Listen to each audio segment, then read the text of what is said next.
Vérissure, le numéro 1 des alarmes en France. Rendez-vous sur vérissure.fr pour votre demande de devis gratuit. Vérissure présente. Sud Radio, le numérique pour tous, Vanessa Pérez. Bonjour et bienvenue dans le numérique pour tous, et aujourd'hui une émission où l'on va parler de souveraineté numérique. Et non, ce n'est pas un gros mot. Souveraineté pour éviter que nos données personnelles et stratégiques ne partent dans des circuits qui les utiliseraient à des fins de surveillance, d'espionnage ou de manipulation. Alors qui est concerné? Nos institutions et entreprises ont-elles les moyens et la volonté de l'imposer? Quels sont les véritables risques si nos données ne sont pas protégées? C'est ce que nous tenterons de comprendre avec notre invité. Le numérique pour tous spécial souveraineté numérique, c'est parti et c'est sur Sud Radio. Sud Radio, le numérique pour tous, Vanessa Pérez. Et notre invité aujourd'hui est enseignant, il est passé par le CELSA et Sciences Po, il est également entrepreneur dans le numérique depuis les années 90 et plus récemment dans la cyber. Fabrice Epelboin, bonjour. Fabrice, vous êtes aujourd'hui avec nous pour parler de souveraineté numérique, et comme on aime bien commencer par une définition dans cette émission, dites-nous concrètement ce que l'on appelle la souveraineté numérique. Alors la souveraineté, on pourrait définir ça de plusieurs façons, comme par exemple celle de contrôler ses frontières, de contrôler qui rentre et qui sort, et d'avoir la main mise sur le destin des destinées communes de ceux qui sont dans la frontière. Si ce n'est que là, on ne parle pas d'individus, d'êtres humains, on parle de données, de nos données personnelles, ou des données des entreprises. Et là encore, il s'agit d'une problématique liée au contrôle des frontières, de ce qui en sort, ce qui rentre, et de la destinée commune des gens qui ont partagé ainsi leurs données, que ce soit une entreprise, un individu ou pire encore un État. Et parce que c'est vraiment sur ces trois niveaux que se décline la souveraineté numérique. Alors j'ai envie de vous demander, il y a quand même des lois qui vont protéger toute cette circulation, et malgré ces lois, il y a du danger. Tout à fait, il y a des lois, il y a l'anonymisation des données personnelles, il y a le chiffrement, qu'on appelle bien souvent cryptage dans ce genre de circonstances. Le problème, c'est que les lois, il n'y a pas que les nôtres, il y a les lois américaines, par exemple, qui sont extraterritoriales et qui font que, par exemple, si vos données sont manipulées par une technologie américaine, alors il y a une espèce de droit de regard, c'est le Cloud Act.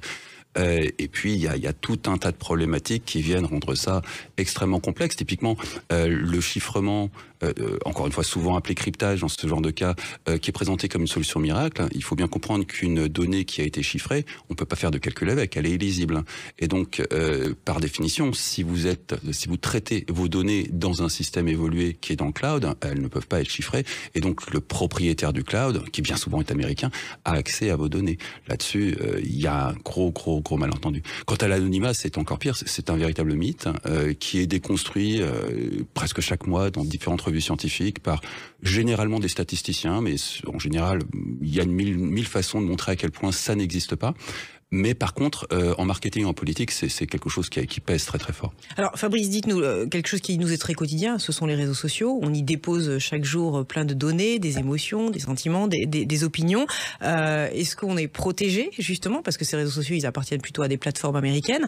Comment se positionner? Est-ce qu'on est protégé par du droit français, du droit américain? Est-ce qu'on est protégé tout court?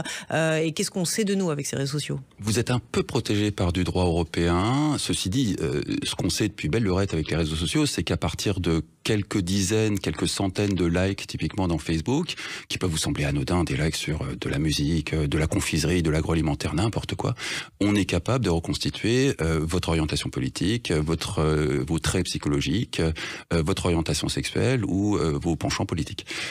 Alors qu'à la base, vous avez juste indiqué à Facebook que vous aimiez Rihanna et le Coca-Cola, mais la magie de l'intelligence artificielle, pas celle de ChatGPT, celle de la précédente étape, fait que on est capable d'extrapoler tout un tas de choses sur vous. Et d'ailleurs, l'industrie publicitaire, depuis facilement 10 ans, repose sur ce genre de technologie, et elle est très efficace à anticiper tous vos désirs et à prévoir quelle sera la prochaine étape pour vous. Je vous laisse imaginer ce qu'on pourrait faire avec des données de santé. Avec ce Alors justement, venons-en aux données de santé. Aujourd'hui, effectivement, on fait confiance et puis on livre des choses qui sont quand même assez intimes et personnelles sur des plateformes de réservation, de consultation médicale en ligne. Là aussi, est-ce qu'on doit être préoccupé et s'inquiéter de quelque chose qui pourrait advenir à terme? Alors les plateformes de réservation médicale en ligne, Doctolib pour ne pas le citer, c'est pas si grave que ça, parce que oui, effectivement, en pratique, il n'y a pas vraiment de technologie derrière. derrière, il y a Salesforce, qui est un acteur américain. Donc oui, les Américains ont accès à l'ensemble de vos rendez-vous médicaux, ce qui effectivement, si vous allez voir des spécialistes en médecine, donne de claires indications sur votre état de santé. Le plus grave n'est pas là. Le plus grave, c'est plutôt vos données de santé, celles que vous avez confiées à la caisse d'assurance maladie, mais qui bientôt seront au ministère de la Santé, qui sont en France les meilleures du monde, dans le monde, parce que la France a cette particularité d'être à la fois un pays très avancé d'un point de vue technologique et un héritage plus ou moins communiste ou socialiste qui est la sécurité sociale, ce qui fait que tout est centralisé, tout est bien géré et depuis très très très longtemps. Donc on a les meilleures données de santé du monde, ce qui attise énormément de convoitises. Parce que justement, ça donne de quoi manger à ces intelligences artificielles qui demain pourront prévoir notre état de santé. Mais alors, c'est un peu inquiétant ce que vous dites, parce que ça veut dire que nos données peuvent être lues par des acteurs américains. Donc demain, il y a des assureurs ou des plateformes de soins américaines qui arrivent sur le marché européen. Elles auront tout un état et pourront faire des probabilités sur mon état de santé à venir. C'est tout l'intérêt de la souveraineté numérique. C'est que si on était sur un système souverain, on contrôlerait les frontières et ces données ne seraient accessibles qu'à ceux à qui on veut y donner accès. Et typiquement, on pourrait tout à fait imaginer mettre au point des systèmes de santé prédictifs, parce que c'est très clairement ce qui arrive.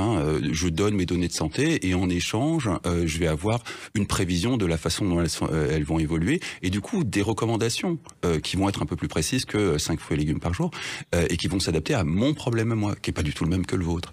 Et du coup, oui, on peut imaginer renverser les déficits de la sécurité sociale en faisant de la médecine prédictive et repenser en profondeur tout notre système de santé. Alors on peut aussi imaginer des choses plus diaboliques. On peut imaginer par exemple de faire évoluer les mutuelles qui pourraient s'adapter individuellement pour calculer un risque qui vous est individuel.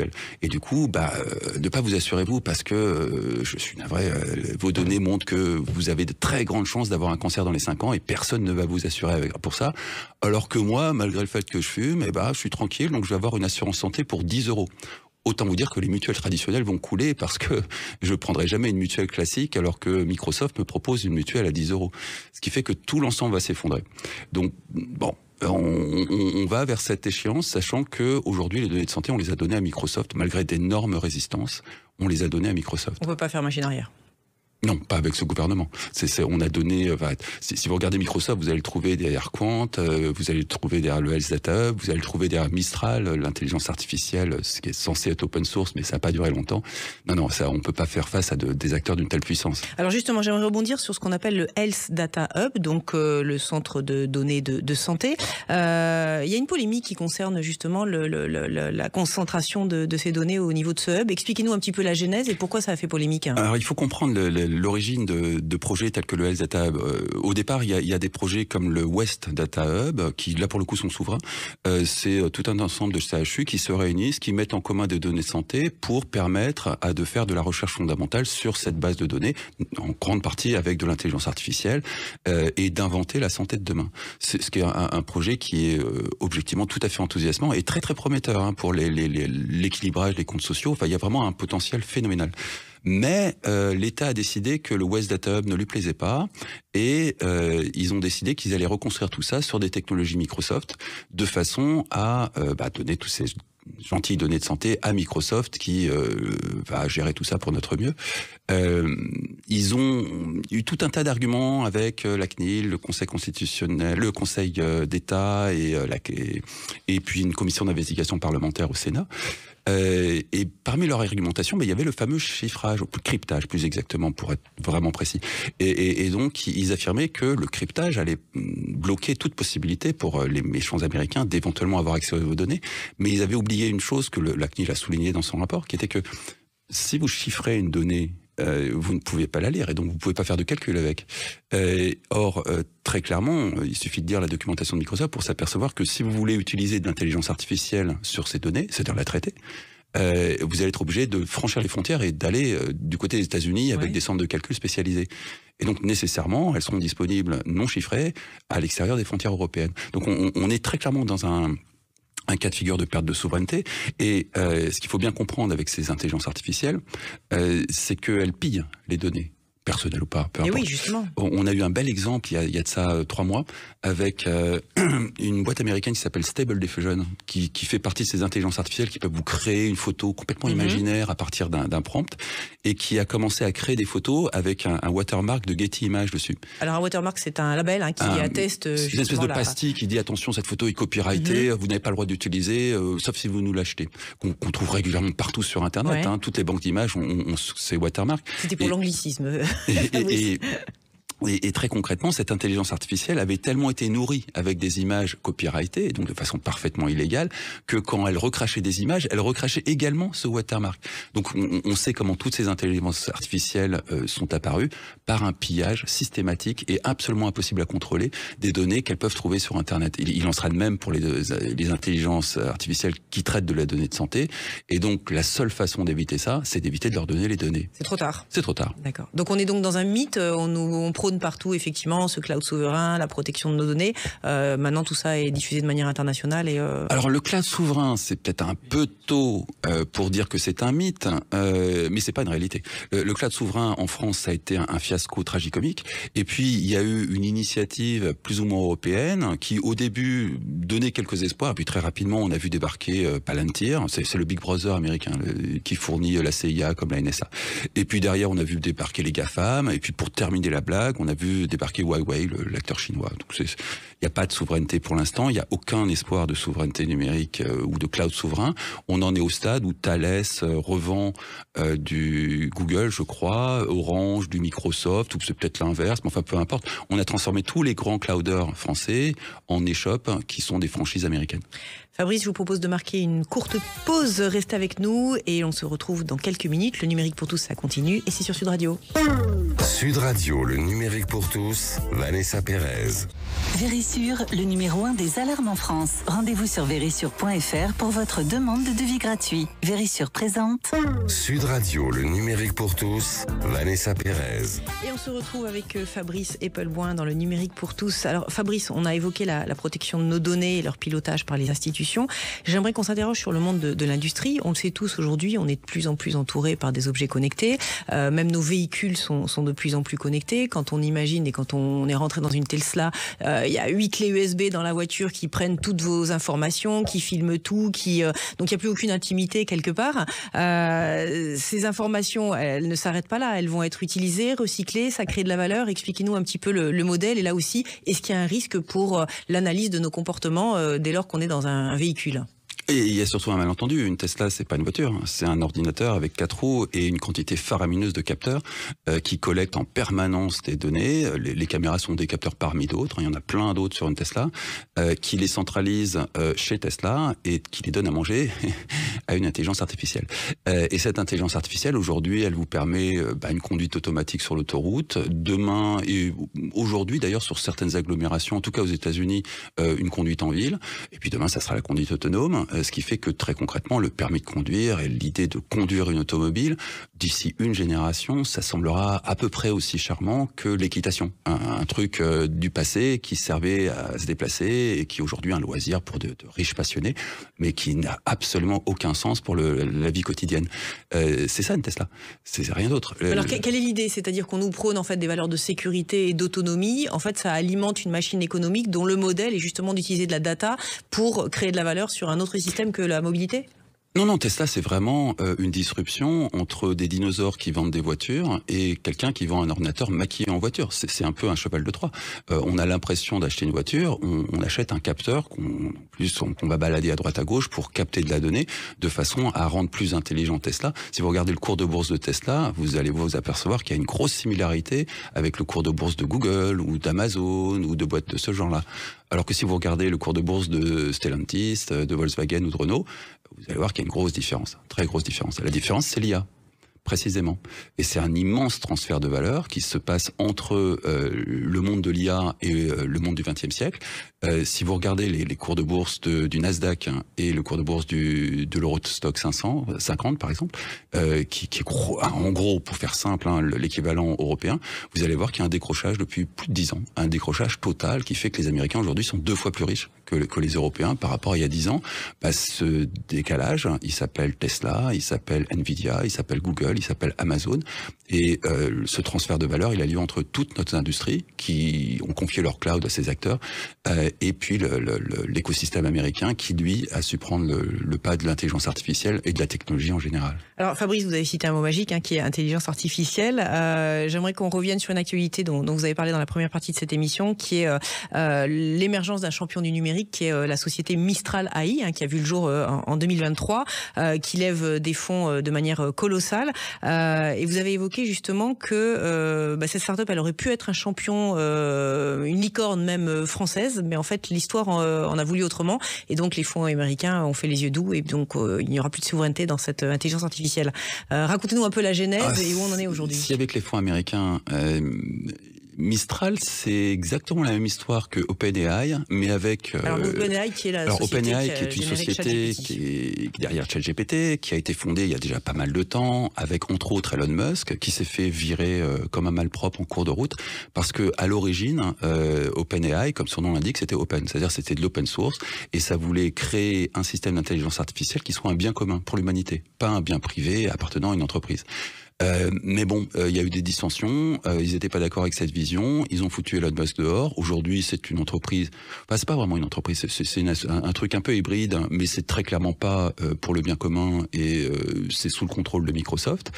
C'est très clairement avec des intentions qui sont très liées à l'État américain. Donc on n'est pas du tout dans la souveraineté. Mistral voulait faire la même histoire, un bien commun en open source, disponible pour la terre entière, de façon à offrir ça à l'humanité. Et c'était beau, ils ont levé des centaines de millions de... Mistral qui est conseillé d'ailleurs par un ancien ministre du numérique. C'est un pure coïncidence. Vous voyez le mal partout.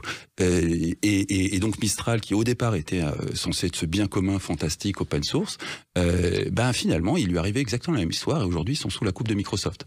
Donc c'est aussi un défaut de souveraineté, et c'est exactement la même histoire que Quant, c'est la même histoire que le S-Data Hub, et le fait que Cédrico soit derrière tous ces projets n'a absolument rien à voir avec quoi que ce soit. Mais Fabrice, les Américains sont quand même nos alliés, pourquoi s'en soucier tant que ça ? Ah, mais les Américains sont nos amis, mais ils sont pas exempts de défauts. Le premier d'entre eux, il s'appelle le dollar. La licence cloud que vous payez en tant qu'entreprise ou particulier, elle est en euros, mais au final, elle termine consolidée dans un compte en dollars et coté à Wall Street. Et c'est très important de prendre ça en compte, surtout pour les entreprises. Parce que très concrètement, on sort petit à petit d'une période de croissance du cloud, et aujourd'hui, les parts de marché sont établies. Donc la générosité de Wall Street qui consiste à subventionner le cloud pour les entreprises, c'est pour ça qu'il coûte pas cher, c'est pour ça qu'on l'offre aux startups quasiment gratuitement. Ça va prendre fin. Et ces gentils investisseurs de Wall Street qui ont financé notre cloud jusqu'ici, ils vont attendre un rendement sur leurs investissements, ce qui est tout à fait légitime. Ce que vous voulez dire, c'est que le prix du cloud ne va cesser d'augmenter maintenant que les gens sont pieds et poings liés avec des clouds américains. Non seulement ça va exploser, mais qui plus est, on n'est pas à l'abri d'un léger décrochage entre l'euro et le dollar. C'est un peu logique, hein. La guerre, ça va avec la dévaluation et l'inflation. Ce qui veut dire que la facture cloud des entreprises européennes qui ont eu la bonne idée de confier ça à Microsoft ou Amazon va littéralement exploser. Et ça va se ressentir dans leur compte des résultats, et ça va se ressentir dans le cours de bourse d'Amazon. Donc le meilleur conseil qu'on puisse leur donner, c'est d'acheter des actions Amazon. Mais la question, alors aujourd'hui, quand un décideur au sein d'une entreprise a l'ambition de respecter une forme de souveraineté, il est un peu partagé entre la sécurité et la souveraineté. Est-ce que l'équation est solvable ? Alors on ne connaît pas les mêmes décideurs d'entreprise. Moi, ceux que je connais sont obsédés par le prochain rapport trimestriel et l'évolution de leur cours de bourse. Donc c'est du très court terme. La souveraineté, c'est pas vraiment leur problème. Les seuls patrons d'entreprise qui s'intéressent à ça, c'est les entreprises familiales. Et des grandes entreprises familiales, il y en a pas tant que ça. Les autres s'en foutent totalement. Ils sont vraiment sur du court terme, exactement comme nos politiques avec les échéances électorales. Donc ça n'a aucune importance. On doit choisir entre sécurité et souveraineté aujourd'hui, Fabrice ? Non, on peut avoir les deux, mais ça coûte cher. On doit y mettre le prix. Ou alors on se fait subventionner par Wall Street et on affronte les conséquences demain. C'est vraiment une question de choix. La plupart des dirigeants d'entreprise, pour être honnête, ne sont pas tout à fait conscients de ce choix, mais la plupart d'entre eux n'ont pas de compte à rendre à long terme. Ils sont redevables sur des séances de très court terme. C'est tout l'art des stock options repose là-dessus. Voilà, Fabrice, concrètement, cette ambition de souveraineté, elle est sincère ou elle a juste pour but de rassurer quelque part les citoyens qu'ils sont en sécurité, on va dire, entre leurs frontières ? C'est un argument marketing. Ça a longtemps été un truc de facho. Et puis, depuis la dernière élection de Macron, on a ajouté souveraineté numérique au titre de Bruno Le Maire. Et de la même façon qu'il a mis l'économie russe à genoux, et il s'est attelé à la souveraineté numérique. Dans la réalité, ça n'a pas changé grand-chose, hein, mais au moins, ça n'est plus un truc de facho, ce qui est quand même un progrès phénoménal. Ceci dit, c'est bien trop tard. Aujourd'hui, au niveau de l'État, c'est foutu. Il y a encore quelques institutions du côté de l'armée, typiquement, qui résistent, qui s'accrochent, typiquement au logiciel libre, qui est une forme de souveraineté, même si c'est pas tout à fait la même chose, mais c'est beaucoup mieux que de confier l'avenir de l'armée à Microsoft, bien que ça a été fait en grande partie, pour être honnête, sous Sarkozy. Mais bon, pour les entreprises, je pense que le seul argument qui vaille, c'est l'argent. Et face à des échéances qui vont arriver et des comptes qui devront être rendus. Donc, il y en a beaucoup qui peuvent encore faire marche arrière, mais la plupart, objectivement, sont beaucoup trop impliqués dans des technologies américaines pour faire marche arrière. Et à partir de là, il faut anticiper les cours de bourse. Je pense que les marchés vont mettre tout le monde d'accord assez rapidement. Vous parliez de géopolitique. On est dans un contexte cyber qui est quand même assez menaçant. Est-ce que vous voyez une corrélation justement entre les typologies de cloud que l'on utilise et des attaques potentielles qui pourraient arriver? Est-ce qu'on est plus protégé sur un cloud ou un autre? Pas du tout. C'est pas parce que vous allez prendre un cloud Amazon que vous allez être protégé. C'est parce que vous allez bien configurer votre cloud Amazon que vous allez être protégé. Que ça soit Amazon, que ça soit du Scaleway, quel que soit votre cloud, la sécurité, c'est à vous de l'assurer. Si vous le déléguez à Amazon, ils sont pas là pour ça. Ils sont là pour vous servir des infrastructures. C'est vous qui allez en faire un château fort ou quelque chose d'ouvert aux quatre vents. La sécurité, c'est un problème à part.